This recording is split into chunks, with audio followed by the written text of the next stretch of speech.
Okay, നമ്മൾ കഴിഞ്ഞ ക്ലാസ്സിൽ നോക്കിയത് പബ്ലിക് അഡ്മിനിസ്ട്രേഷൻ്റെ ഒരു ഇൻട്രൊഡക്ഷനാണ്. ഇന്ന് നമുക്ക് നോക്കാനുള്ളത് പബ്ലിക് അഡ്മിനിസ്ട്രേഷൻ്റെ നേച്ചർ ആൻഡ് സ്കോപ്പാണ്. നമുക്ക് ആദ്യമേ നേച്ചറിലോട്ട് പോകാം.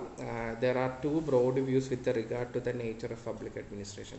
പബ്ലിക് അഡ്മിനിസ്ട്രേഷൻ്റെ നേച്ചറിനെ കുറിച്ചിട്ട് പറയുമ്പം അവിടെ ഉള്ള പ്രധാനപ്പെട്ട രണ്ട് വ്യൂസാണ് നമുക്ക് പറയാനുള്ളത്. ഒന്നെന്ന് പറയുന്നത് മാനേജീരിയൽ വ്യൂവും രണ്ടാമത്തത് ഇൻ്റഗ്രൽ വ്യൂവും. അതായത് നേച്ചറിനെ കുറിച്ചിട്ട് പറയുമ്പോൾ അവിടെ പ്രധാനമായിട്ട് രണ്ട് വ്യൂസ് ഉണ്ട്, മാനേജീരിയൽ വ്യൂ, രണ്ടാമത്തത് ഇൻ്റഗ്രൽ വ്യൂ. ഓക്കെ, അപ്പോൾ നമുക്ക് ആദ്യമേ മാനേജീരിയൽ വ്യൂ നോക്കാം. മാനേജീരിയൽ വ്യൂ എന്ന് പറഞ്ഞാൽ ഒന്നുമില്ല, പബ്ലിക് അഡ്മിനിസ്ട്രേഷൻ എന്ന് പറയുന്നത് മാനേജീരിയൽ ആക്ടിവിറ്റീസ് മാത്രമാണ്, അല്ലെങ്കിൽ ഒരു ടോപ്പ് ലെവൽ പേഴ്സൻ്റെ ആക്ടിവിറ്റീസ് മാത്രമാണ് പബ്ലിക് അഡ്മിനിസ്ട്രേഷൻ അഥവാ അഡ്മിനിസ്ട്രേഷൻ എന്ന് പറഞ്ഞാൽ. ഇപ്പോൾ ഒരു ഓർഗനൈസേഷൻ എടുക്കുകയാണെന്നുണ്ടെങ്കിൽ അവിടെ ഒരു ചീഫ് എക്സിക്യൂട്ടീവ് ഉണ്ടായിരിക്കും. ചീഫ് എക്സിക്യൂട്ടീവിൻ്റെ ആക്ടിവിറ്റീസിനെ മാത്രമാണ് അഡ്മിനിസ്ട്രേഷൻ എന്ന് പറയുന്നത്.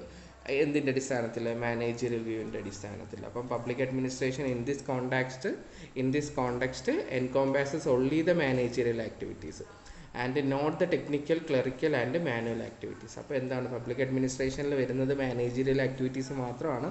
അതിൽ എന്ത് വരില്ല? ടെക്നിക്കൽ, ക്ലറിക്കൽ, മാനുവൽ ആക്ടിവിറ്റീസ് ഒന്നും തന്നെ വരില്ല. അതെല്ലാം എന്തായിട്ടാണ് കാണുന്നത്? നോൺ മാനേജീരിയൽ ആക്ടിവിറ്റീസ് ആയിട്ടാണ് കാണുന്നത്. അഡ്മിനിസ്ട്രേഷൻ എന്ന് പറയുന്നത് മാനേജീരിയൽ ആക്ടിവിറ്റീസ് മാത്രമാണ് എന്ന് പറയുന്ന വ്യൂ ആണ് ദ മാനേജീരിയൽ വ്യൂ.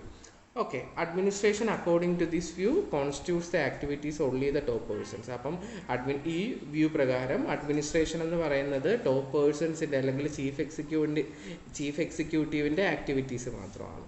അപ്പം ഈ വ്യൂ സപ്പോർട്ട് ചെയ്യുന്ന രണ്ട് തിങ്കേഴ്സിനെ കുറിച്ചിട്ട് ഇവിടെ പറയുന്നുണ്ട്.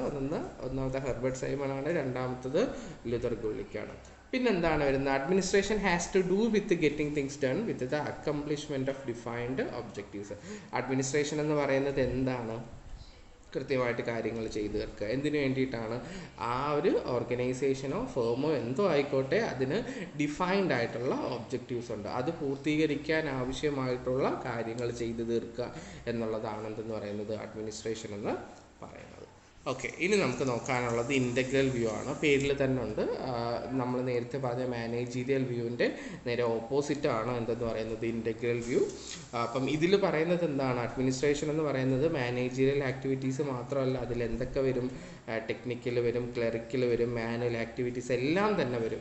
ഇപ്പോൾ ഒരു ഫേം എടുക്കുകയാണ്, ഒരു ഓർഗനൈസേഷൻ എടുക്കുകയാണെന്നുണ്ടെങ്കിൽ അവിടെ ഏറ്റവും മുകളിലത്തെ വ്യക്തി തൊട്ട് ഏറ്റവും താഴേക്കിടയിലുള്ള വ്യക്തിയുടെ ആക്ടിവിറ്റീസും എല്ലാം എന്താണ് നമുക്ക് എന്തിൽ പെടുത്താം? അഡ്മിനിസ്ട്രേഷനിൽ ഉൾപ്പെടുത്താം. അപ്പോൾ എന്താണ്? According to this view public administration encompasses within its fold all the activities which are undertaken to accomplish the given objectives. അപ്പോൾ എന്താണ്? ഫേമിന് അല്ലെങ്കിൽ ഓർഗനൈസേഷന് കൃത്യമായിട്ടുള്ള ഒബ്ജക്റ്റീവ്സ് ഉണ്ടായിരിക്കും.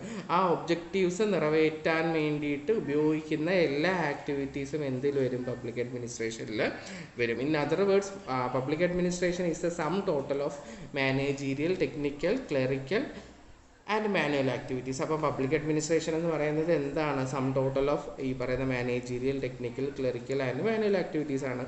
അപ്പോൾ ഇതിൻ്റെ എല്ലാം സം ടോട്ടൽ ആണെന്ന് പറയുന്നത് പബ്ലിക് അഡ്മിനിസ്ട്രേഷൻ എന്ന് പറയുന്നത്. Thus administration according to this view constitutes the activities of all person from top to bottom. അപ്പം അഡ്മിനിസ്ട്രേഷൻ എന്ന് പറയുന്നത് ഈ വ്യൂ പ്രകാരം അഡ്മിനിസ്ട്രേഷൻ എന്ന് പറഞ്ഞാൽ എന്തുവാണ്? എല്ലാ ആക്ടിവിറ്റീസും അതിൽ വരും.